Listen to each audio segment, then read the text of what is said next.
दोस्तों, रिलायंस पोर ने 16 जुलाई 2025 को एक बहुत ही बड़ी अनाउंसमेंट की है। कंपनी का बोर्ड ने 9,000 करोड़ का फंड राइजिंग का प्लान अप्रूव किया है। इसमें 6,000 करोड़ इक्विटी या इक्विटी लिंक्ड सिक्योरिटीज के जरिए उठाए जाएंगे और 3,000 crore non convertible debentures NCDs के थ्रू। ये plan officially stock exchange filing के जरिए कंफर्म हुआ है। आपके दिमाग में एक सवाल जरूर आएगा, इतना बड़ा पैसा कैसे रेस होगा और इन्वेस्टर के लिए इसका क्या मतलब है। चलिए सब कुछ सिंपल भाषा में समझते हैं। दोस्तों, मैंने किसी भी स्टॉक को खरीदने या बेचने की सलाह नहीं दे रहा हूँ। मेरा मकसद है कि मार्केट में जो भी बड़ी फाइनेंशियल या इन्वेस्टमेंट न्यूज आए उसे मैं आपको आसान और समझने लायक भाषा में एक्सप्लेन करूँ, ताकि आप खुद सोच समझकर अपना इन्वेस्टमेंट डिसीजन ले सके। अगर आप भी चाहते हो कि आपके हार्ड अर्न पैसे स्मार्ट और सेफ तरीके से ग्रो हो बिना स्पेकुलेशन के, तो हमारे चैनल को अभी सब्सक्राइब कीजिए। यहाँ हम लोग लॉन्ग टर्म इन्वेस्टिंग के प्रिंसिपल को फॉलो करते हुए हर न्यूज को डिकोड करते हैं। दोस्तों, रिलायंस पावर का ये 9,000 करोड़ का प्लान दो पार्ट्स में डिवाइडेड है। पहला पार्ट 6,000 करोड़ का है, जो इक्विटी या इक्विटी लिंक इंस्ट्रूमेंट से राइज होगा। दूसरा पार्ट 3,000 करोड़ का है, जो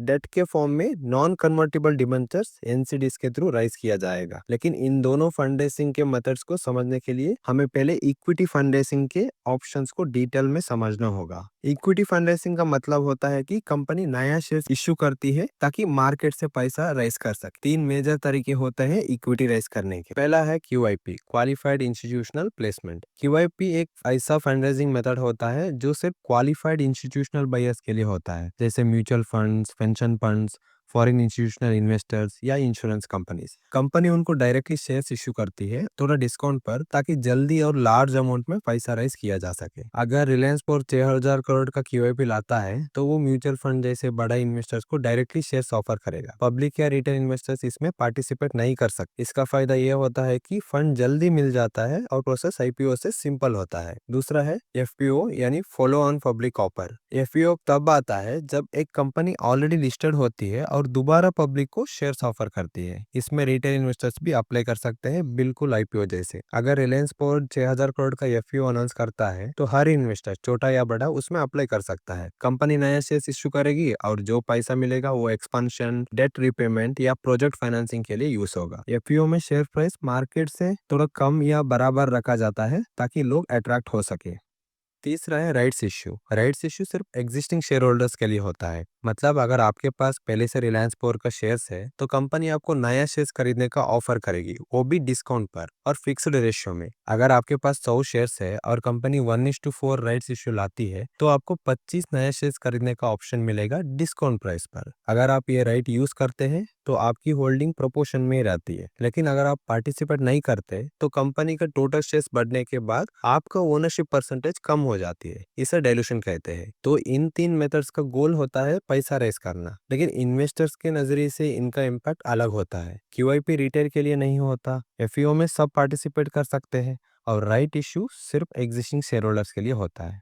अब बात करते हैं दूसरे मेथड की, जिससे रिलायंस पोर 3,000 करोड़ राइज करेगा, नॉन कन्वर्टिबल डिबेंचर्स। एनसीडी से एक फिक्स रिटर्न फाइनेंशियल प्रोडक्ट होता है, जैसे लोन। कंपनी इन्वेस्टर से पैसा लेती है और उसके बदले फिक्स इंटरेस्ट देती है, जैसे 8 या 9%। अगर किसी इन्वेस्टर ने 1 लाख का एनसीडी खरीदा तो कंपनी हर साल 8,000 या 9,000 इंटरेस्ट देगी और एक सर्टेन पीरियड के बाद प्रिंसिपल वापस देगी। एनसीडी शेयर्स में कन्वर्ट नहीं होते, इसीलिए इन्वेस्टर को ओनरशिप नहीं मिलती, सिर्फ रिटर्न मिलता है।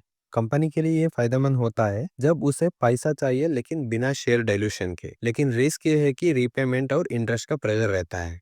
रिलायंस पोर ने इक्विटी और डेट दोनों का कॉम्बिनेशन चूज किया है, जो एक बैलेंस स्ट्रेटजी है। कंपनी शायद ये फंड यूज करेगी इंटरनेशनल प्रोजेक्ट्स में, जैसे कि उन्होंने कुवैत, यूएई, मलेशिया में गैस बेस्ड प्रोजेक्ट के लिए बिड्स दिए हैं। साथ ही भूटान में solar plus battery storage projects भी जीता है। ये कैपिटल उनके लोन रीपेमेंट और डोमेस्टिक एक्सपेंशन में भी लगाया जा सकता है। अगर ये फंड सही जगह इन्वेस्ट होता है तो रिलायंस पोर की बैलेंस शीट और इन्वेस्टर कॉन्फिडेंस दोनों इंप्रूव हो सकते हैं। इस फंड राइजिंग से एक इम्पोर्टेंट सीख ये मिलती है कि कंपनी जब पैसा राइज करती है तो उसका इम्पैक्ट इन्वेस्टर के होल्डिंग और रिटर्न्स पर डायरेक्टली पड़ता है। अगर कंपनी इक्विटी के थ्रू पैसा लाती है तो ओनरशिप डाइल्यूट होती है, लेकिन वो पैसा बिना उधार के मिलता है। अगर कंपनी डेट एनसीडी के थ्रू पैसा उठाती है तो ओनरशिप सिक्योर रहती है, लेकिन कंपनी के प्रॉफिट्स पे प्रेशर पड़ता है, क्योंकि यहाँ पे इंटरेस्ट रीपेमेंट और प्रिंसिपल रीपेमेंट रहेगा। हर इन्वेस्टर को ये समझना चाहिए कि पैसा किस फॉर्म में राइज हो रहा है और उसका लॉन्ग टर्म इम्पैक्ट क्या हो सकता है।